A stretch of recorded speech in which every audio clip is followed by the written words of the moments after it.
guys, it's day 3 of Chip Away at a Chapter Book, and we are reading Oggie Cooder by Sarah Weeks. Today we're going to start with chapter 11 on page 79, and we are going to read through chapter 15. Ready? Here we go. Later, when Mrs. Cooder came over to check on Oggie's progress with the shoes, Donica was taking a break from her carving, busy putting nail polish on her pinky nail, which she had accidentally chipped on a shoe buckle. "Dumb, disgusting, dirty old shoe," she muttered under her breath. "If you're not too busy, Donica," said Mrs. Cooder pleasantly, "maybe you'd like to give me a hand sorting through some of the dresses on the racks in the back." "Me?" Donica had no desire to touch clothes that total strangers had already worn. "We have a lot of cute things. Who knows? You might even find something you'd like to take home with you." "You mean to wear?" Donica said, unable to keep from shuddering. Thanks, Mrs. Cooder, but as soon as my nail dries, I really have to get back to practicing. I have to learn how to carve today. It's a matter of life and death." "Life and death?" Mrs. Cooder raised her eyebrows. "That sounds pretty serious." "Donica is going to carve at a birthday party tomorrow," Oggie explained. Donica couldn't help blushing when she heard her lie repeated. "Must be a very important birthday party," said Mrs. Cooder, taking note of Donica's bubblegum pink cheeks. Amy Schneider was not the only one thinking, "I wonder what she's up to." The bells over the door jingled again. This time it was the pizza being delivered. "Prrrrrrp!" cried Oggie in anticipation. Donica wouldn't have minded a slice of pizza herself right then, but when she peered into the cardboard box, she gasped. "What is that yellow and pink stuff all over it?" "Pineapple and ham," said Oggie. "On a pizza?" "Yeppers," Oggie told her. "It's my favorite." "Do you like ham and pineapple pizza?" "Miss Sarah loves it. It's my favorite too." Donica was about to say something snotty like, "Why am I not surprised that your favorite pizza would be covered with something gross and disgusting that nobody else would want to go near?" But she bit her tongue, reminding herself that she wasn't quite finished with Oggie yet. "Can you show me again how to make my edges smoother?" she asked as soon as Oggie was done with his pizza. "Mine still looks too jaggedy." At 5:30, Mrs. Cooder turned out the lights and locked up the store. "Thanks for your help," she said, giving Oggie's shoulder a squeeze. "I'll see you at home. You two ride carefully now. It's starting to get dark." Oggie and Donica got on their bikes. "Do you want me to come over later tonight, after I finish my homework?" Oggie asked as they started pedaling along next to each other. "Why would I want you to do that?" Donica couldn't imagine actually inviting Oggie to come inside her house. "So I could help you with your carving," Oggie said. "Your edges are still pretty jaggedy, you know." "I just need practice." "Maybe I could give you some more tips, like you should tilt your head when you do curves." Donica sighed. "You already told me that." "And you should take small bites." "You already told me that too," said Donica. "Tell the truth. Is there anything you haven't taught me yet?" Oggie had a feeling there was something he had forgotten to tell her, but he couldn't for the life of him think of what it could be. "I guess maybe I've taught you everything I know," he said. "That's what I thought," said Donica. Then she stood up and began to pedal harder, quickly pulling ahead of Oggie's bike. "Hey, wait up," called Oggie. "Where are you going in such a hurry?" "Hollywood," Donica shouted at the top of her lungs. Then she rounded the corner and disappeared from sight. Chapter 12. The following day, Donica stayed home from school, pretending to be sick. Mrs. Perfecto brought her daughter tea and toast in bed. "Is there anything else I can get you, Cupcake?" Mrs. Perfecto asked. "Uh-huh," nodded Donica weakly. "More cheese." Mrs. Perfecto couldn't believe how much cheese her daughter was eating all of a sudden. What was going on? Had she come down with some strange kind of cheese disease? "You've already had a whole package this morning," she pointed out. "Are you sure you want more?" "I want more cheese," demanded Donica. "Yes, Cupcake, right away," said Mrs. Perfecto, hurrying out of the room. While Mr. S.'s fourth grade class did math and spelling and watched a nature video about the Galapagos Islands, Donica Perfecto spent the morning hiding under her covers, carving cheese.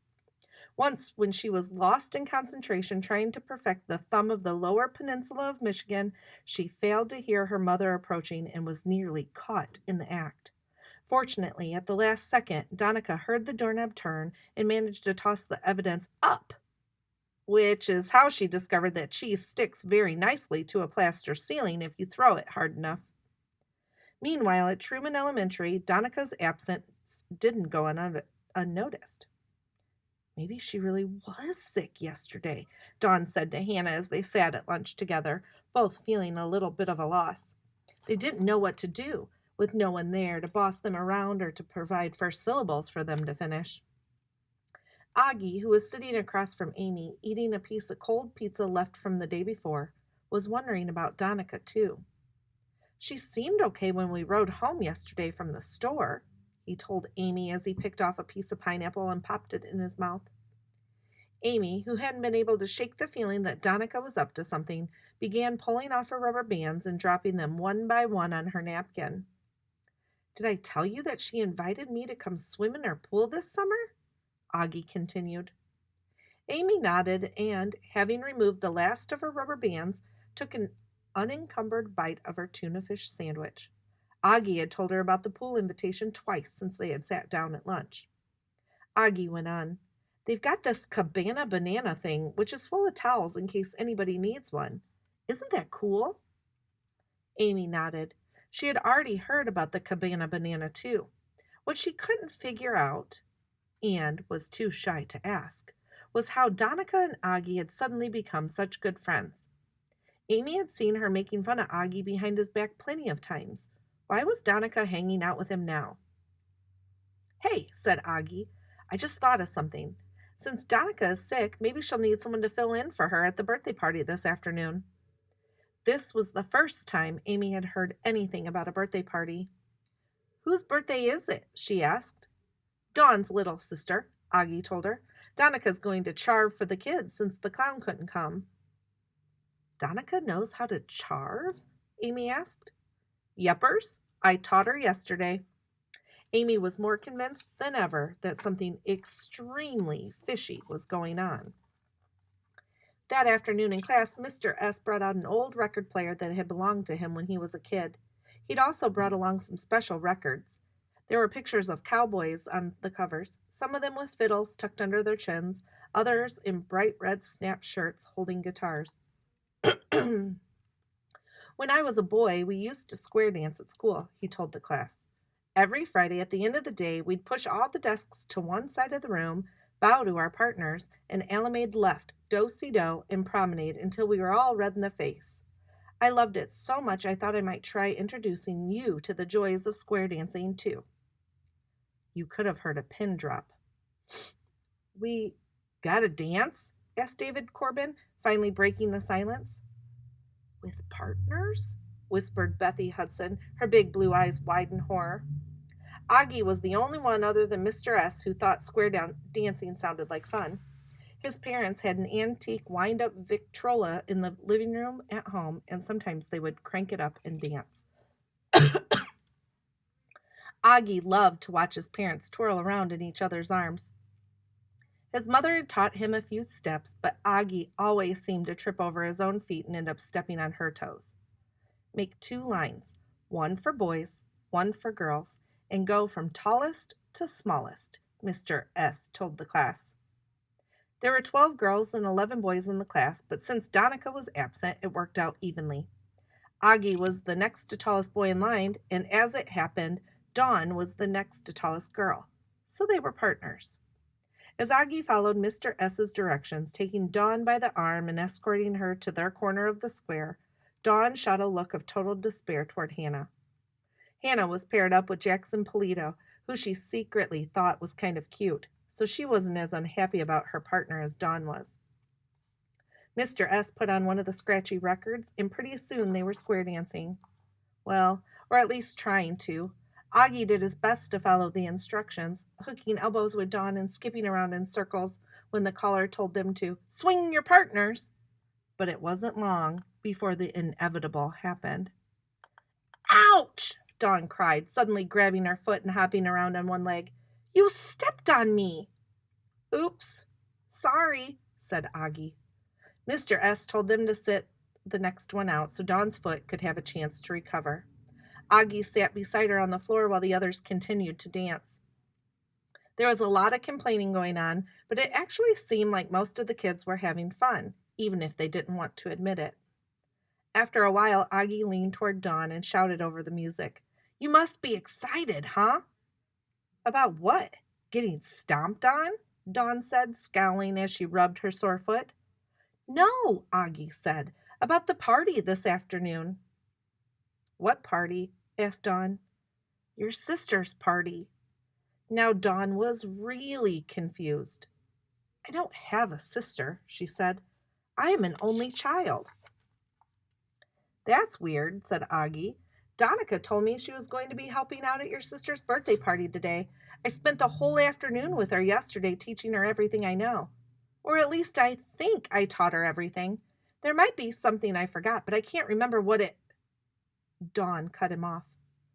Let me get this straight, she said. You were with Donica yesterday after school? Yeppers. She came to the store with me. She did? How did she seem? Fine, said Oggie, except her edges were a little jaggedy. What about her appendix? Was it exploding? I don't think so, said Oggie. Said Dawn, and someone else was added to the growing list of people wondering what in the world Donica Perfecto was up to. Chapter 13. At 2:30 Friday afternoon, as the sweaty square dancers in Mr. S.'s class pushed their desks back into place and got ready for dismissal, Donica Perfecto was sneaking out her back door, clutching the handle of a mini cooler containing several slices of American cheese. She had stuffed pillows under her covers in case her mother came into her room to check on her. Since she was afraid of running into anyone she knew, especially Dawn and Hannah, she'd left herself enough time to ride her bike the back way to the Wauwatosa Band Show. The weather was beautiful that day, sunny and warm, with none of the gusty winds from the previous day, which had blown the lids off garbage cans and sent all manner of things fluttering and scuttering around the neighborhood. Hannah and Dawn were standing on the corner, waiting for the light to change, when Oggie Cooder came up behind them. Instead of ignoring him the way they usually would have, Dawn turned around and faced Oggie. Hey, tell Hannah what you told me about Donica saying she had to go to my little sister's birthday party today. That's what she said, Oggie reported. She told me the clown was sick. How weird is that? Said Dawn. Very, said Hannah. She told us yesterday she was going straight home to bed because her appendix was about to explode. But you say her appendix was fine, right, Oggie? Yeppers, nodded Oggie.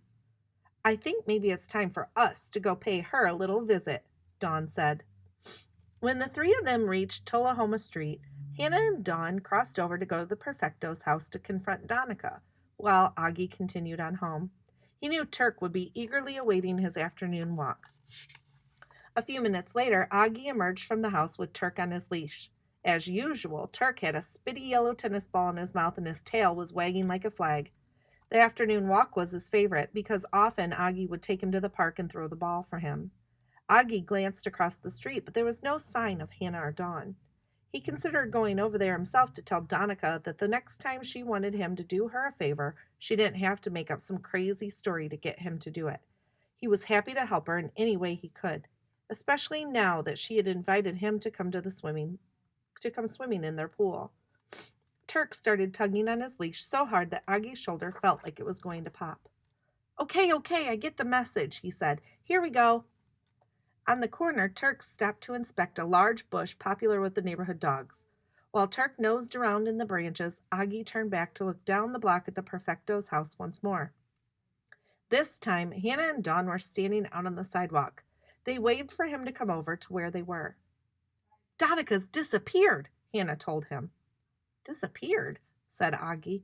Yeah, our mom is really worried. She said Donica was acting totally weird today. Yeah, like she couldn't stop eating cheese, and now she's missing, said Dawn.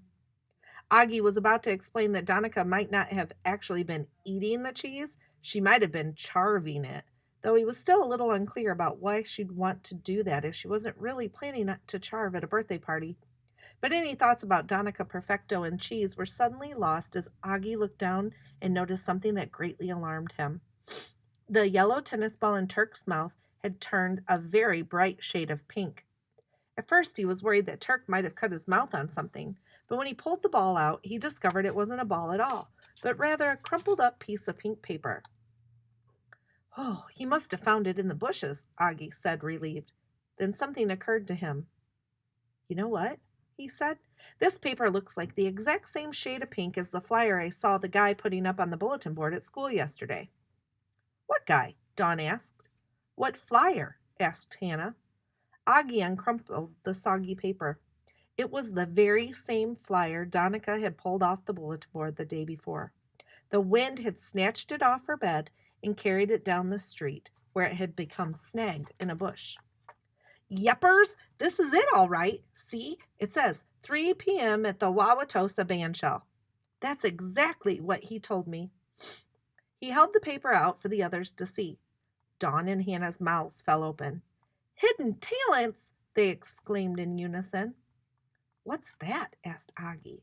It's only the hottest show on TV right now, Dawn explains. Everybody watches it. Everybody but Oggie.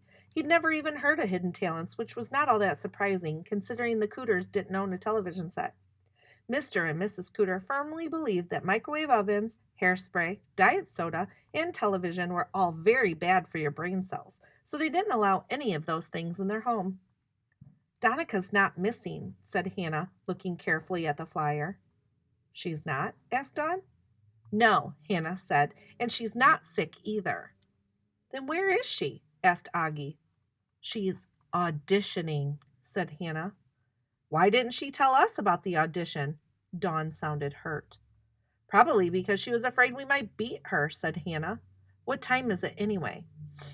Oggie looked at his watch. 10 after 3. The front door opened and Mrs. Perfecto came rushing out of the house with her car keys in hand. I've got to go look for my cupcake, she cried.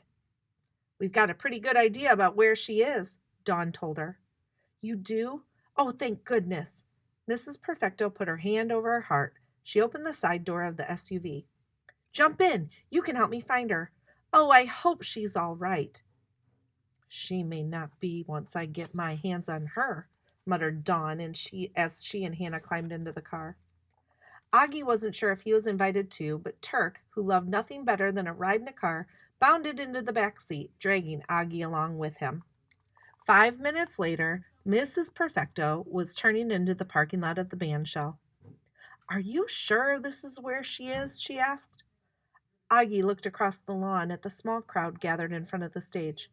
There she is, he said, pointing at a figure in pink corduroy overalls standing on the side of the stage, pacing nervously. Cupcake, cried Mrs. Perfecto. What's she holding? Asked Hannah, squinting at Donica as trying to make out what she has in her hand. Looks like a book, said Dawn, or maybe a CD. But Oggie shook his head. He knew exactly what it was. Cheese, he told them. Chapter 14. As the four of them got out of the car and hurried toward the bandshell, Mrs. Perfecto and the two girls peppered Oggie with enough questions so that by the time they reached the stage, they were all well aware of what Donica was planning to do with the pieces of cheese in her hand. She's stealing your talent, Oggie, someone said softly. But it wasn't Mrs. Perfecto or Dawn or Hannah who said it. It was Amy Schneider. Where did you come from? Oggie asked, surprised. I had a feeling Donica was up to no good, Amy told him. So when I saw her ride by my house on her bike a little while ago, I followed her here. I just hope we're not too late. Too late for what? Asked Oggie. To stop her. Next, cried a small, bald man with a large megaphone. Hey, that's the flyer guy, said Oggie, pointing to the man.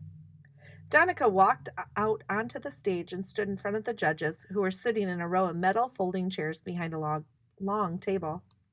"State your name and your hidden talent for the judges, please," the man with the megaphone said. Donica flashed the judges her biggest, brightest smile. "My name is Donica Perfecto, and my hidden talent is charving." "Excuse me, did you say carving?" asked one of the judges, leaning forward.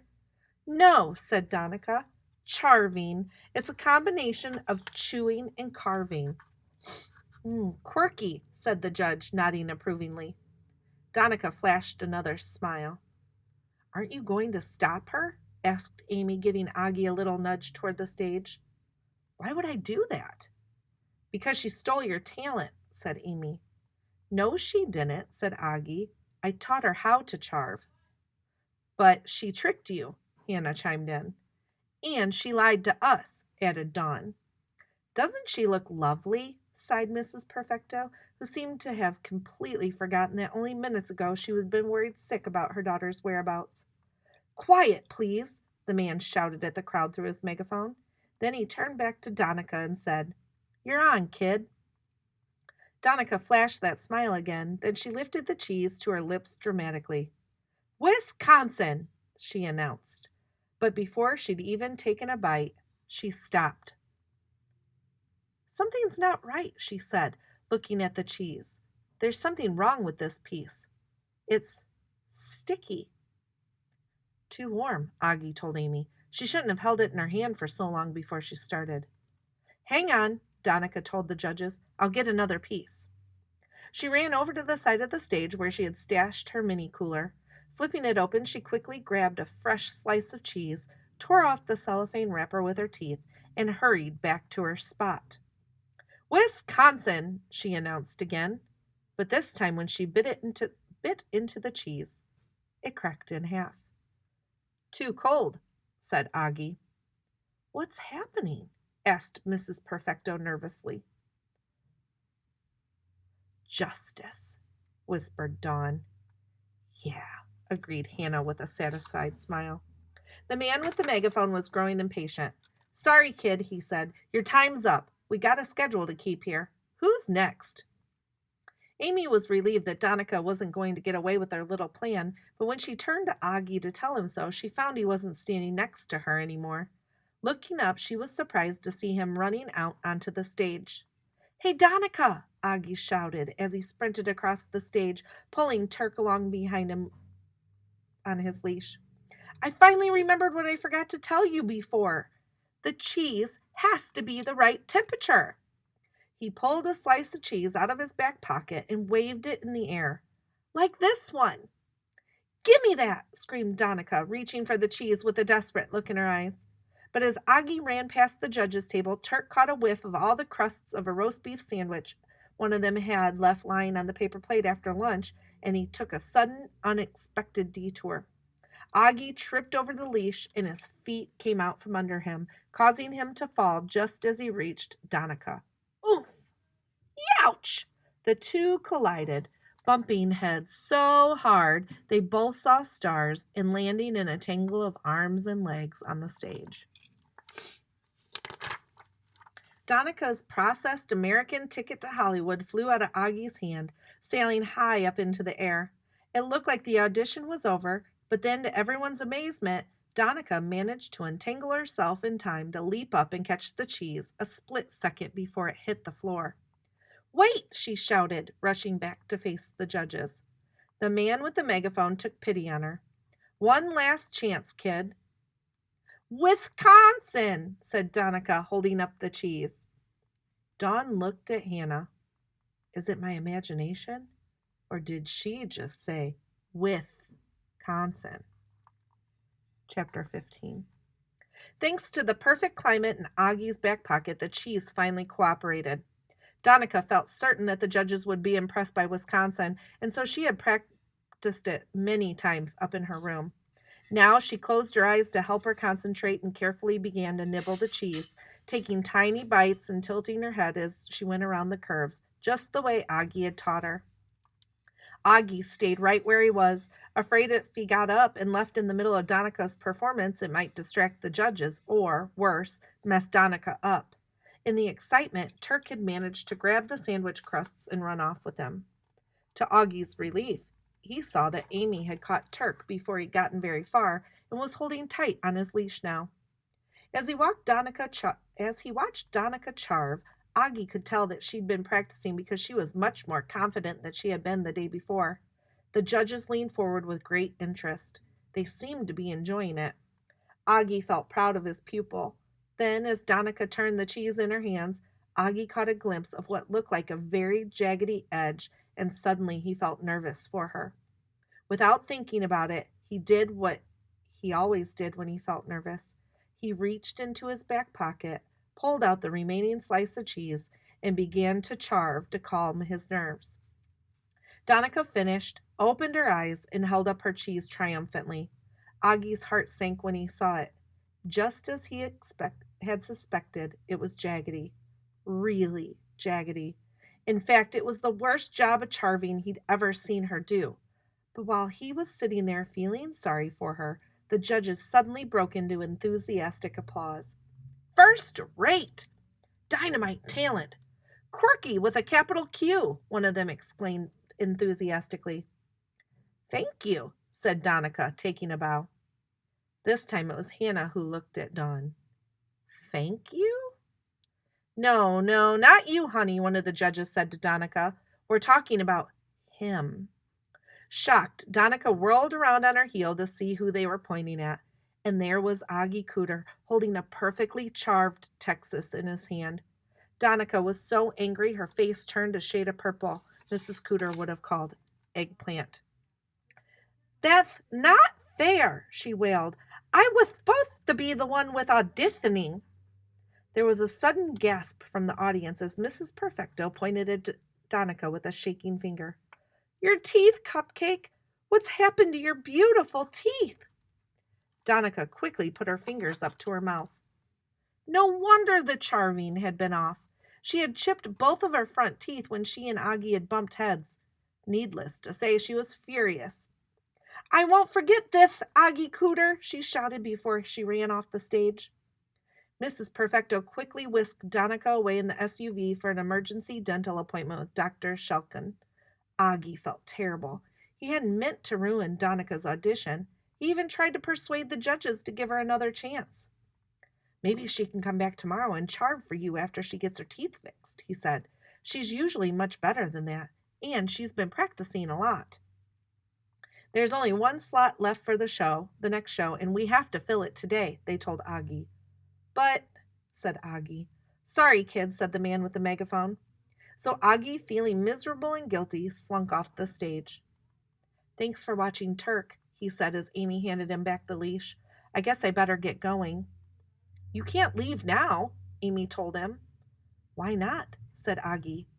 Because you don't know whether or not you've won, she answered. I never win anything, Oggie said, and I didn't even mean to audition. I was just charving because I felt nervous for Donica. Up on the stage, Mr. Megaphone gestured to a boy with a large white rabbit under his arm. You're next, kid. State your name and your talents for the judge, please. My name is Fred McMinnville, and I can make my rabbit faint, the boy told them. The judges smiled and nodded their approval. Fred set the rabbit down on the stage, crouched down beside it, and blew in its face. The rabbit instantly fell over in a dead faint. Turk started barking so excitedly that Oggie had to shush him. One of the judges asked Fred how he'd done the trick. Onion breath, he said, pulling a large red onion out of his pocket and taking a big bite out of it. Works every time. That's a pretty neat trick, Oggie said to Amy. I wonder if it would work on Turk. Next up was a little red-headed girl with a jar of olives in her hand. I can tap dance and eat olives at the same time, she announced proudly. The judges didn't seem all that impressed, but Turk loved her because she kept dropping the olives, which he would gobble down as they rolled off the edge of the stage.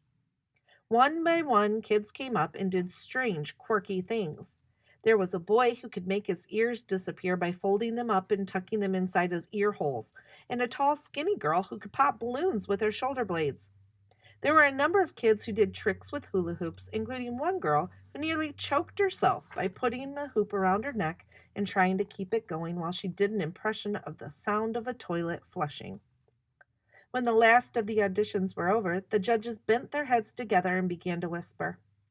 After a while, they called Fred back up and asked whether the fainting rabbit trick really worked every time. "Well, almost every time," he said.